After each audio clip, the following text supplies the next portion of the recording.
Hello, it's December 2024, and over the past few months I briefly mentioned in a few videos false prophet types. And when we hear about the word prophet and even false prophet, usually people attribute that to something religious, and this is where we see it used most of the time. However,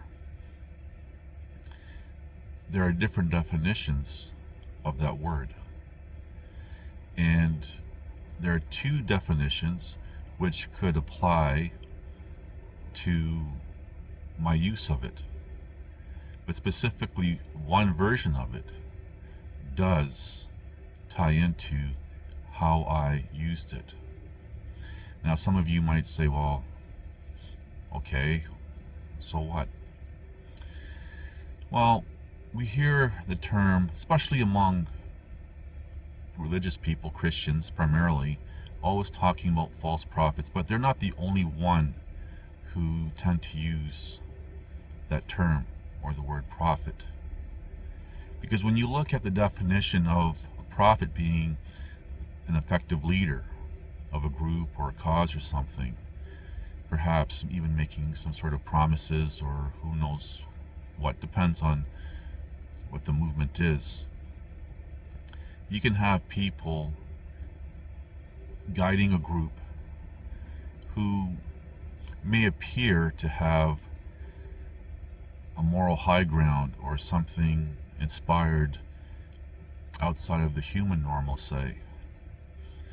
And these people will lead others astray, thus they would be a false prophet. And it doesn't have to have a religious undertone at all. Why is this important? Because, for example, and I'm going to reference the Christian Bible, where it talks about false prophets and the end days and everything else. And we see a lot of people setting aside religion, making claims of helping others or fighting a cause, for example, of a tyranny, real or perceived. I'm maintaining a neutral stance here. Or fighting something that's being imposed. And these people lead others astray because, whether they realize it or not, and for whatever reason, perhaps they're the same type as most people, this is how they market themselves so that most other people can relate to them. So you can have two approaches. You can have where we see, for example, those who I call online celebrity types, or perhaps a more mainstream use as an influencer, who have wealth, who have good lives. They make claims of going through hardships and everything else, but they still, as a descriptive, preach to an audience looking for something, and they tell them what they need. And there's plenty of these types around. They can even mix in some truths and then lead everyone astray afterwards, or perhaps even have a lot of truths, but have, as a descriptive, false elements, key elements that are not very helpful, perhaps even harmful. So my use of the word, or words, phrase, false prophet types fits in very well. And we see this a lot in today's world. People for example, guiding groups of people, accomplish nothing, end up, for example, being in trouble with the law for their perceived efforts, and their followers will throw money at them hand over fist, even when there's evidence such as a video or videos of their guilt. People will defend them, just like we see, for example, in any religions or belief systems.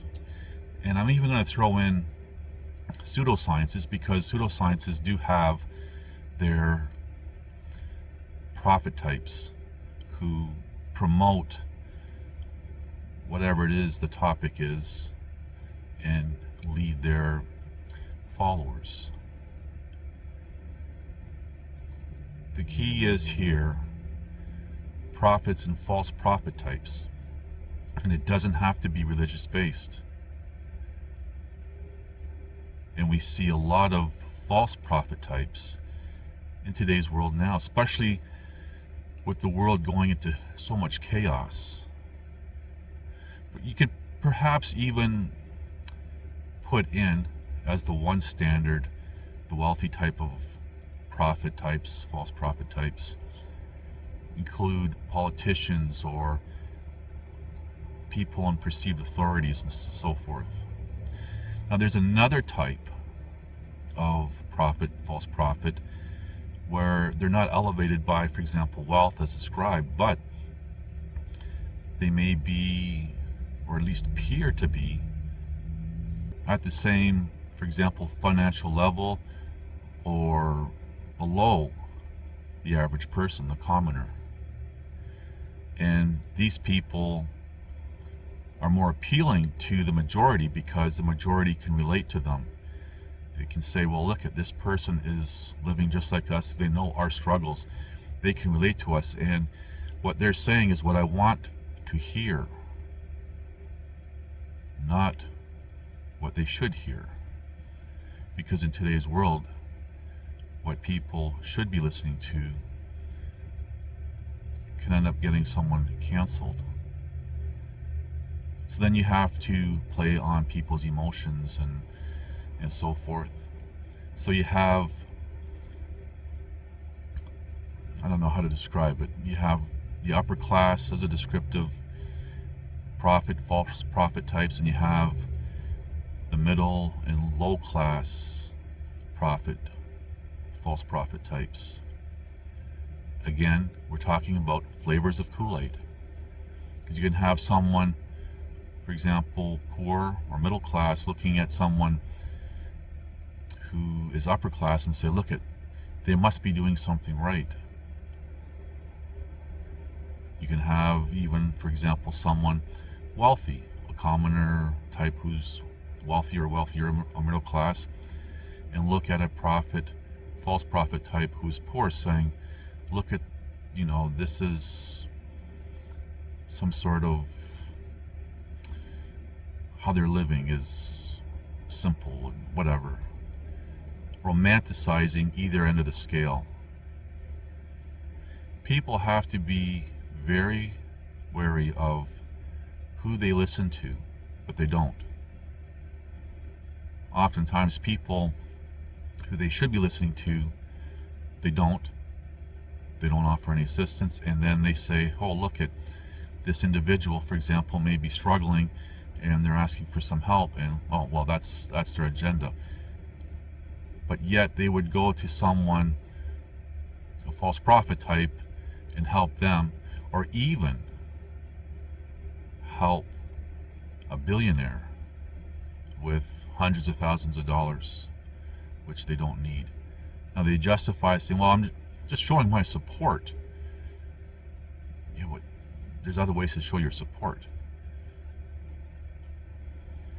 And this is, when you sit back and actually take a look, this is the world that we live in and why things are just spinning out of control.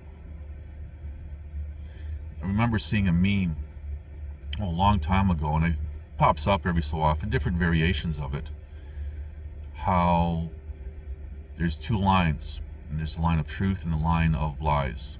And everyone's lining up to the line of lies, but not the truth, because the truth is a harder pill to swallow. And that reminds me, I think it was Socrates that had made the quote, and I'm going to bastardize it a little bit here, paraphrase it. But it talks about when voting, and you have, for example, a doctor who has medicine telling people, hey, you should take this medicine. I know it tastes bad, but it's good for you. And then you have the candy man who is offering people candies and sweets, and people are drawn towards that rather than listen to the other person. And it's so true, so true. And people still wonder, even people who are afraid of the time before a new equilibrium is established, saying, well, how do we get to this point that now we have to deal with all this stuff? And the ones that are most afraid are the ones who are afraid of the time before a new equilibrium is established, because you're trying to hang on to something. I've done a video titled, So You Want to Save This World? Again, why? Something to that effect. Why? They don't have the inner strength to endure and survive and continue on. They're fighting to hang on to something, because those are the people who are actually fear-driven. In nature, and I've said this before in videos, even top-tier predators will avoid conflict at all costs to survive. But the human species, they go against everything natural and good. So just be mindful of who you're listening to and who you should be listening to. See where it goes from there. Anyway, thank you for watching. Please like, subscribe, comment, and share.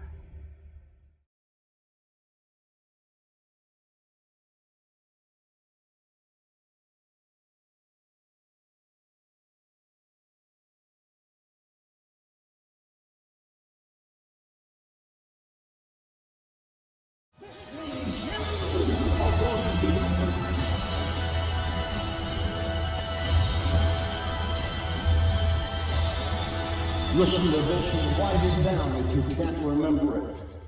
You're never going to outgrow warfare. You simply must learn to fight. I hear people saying to me, oh, when is it going to get easier? When you die.